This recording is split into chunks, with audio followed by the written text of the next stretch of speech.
વાંસદા તાલુકાના સિણધઈ ગામે શિવજી, હનુમાનજી અને ઘુસમાઈ માડીની મૂર્તિ સ્થાપના સાથે ભવ્ય શોભાયાત્રા યોજાઈ.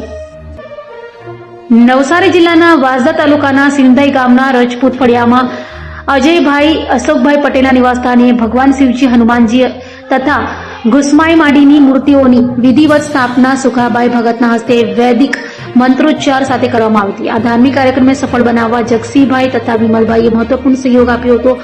મૂર્તિ સ્થાપના બાદ મંદિર તરફથી ભવ્ય શોભાયાત્રા યોજાતી, જેમાં મોટી સંખ્યામાં ગ્રામજનો અને ભાવિકોએ ઉત્સાહભેર ભાગ લઈ ભક્તિમય વાતાવરણ સર્જ્યું હતું. કાર્યક્રમના અંતે ઉપસ્થિત ગ્રામજનો તેમજ ભાવિકો માટે મહાપ્રસાદનું આયોજન કરવામાં આવ્યું હતું, જેમાં સૌએ ભાવપૂર્વક પ્રસાદ ગ્રહણ કરી ધાર્મિક કાર્યક્રમને સફળ બનાવ્યો હતો.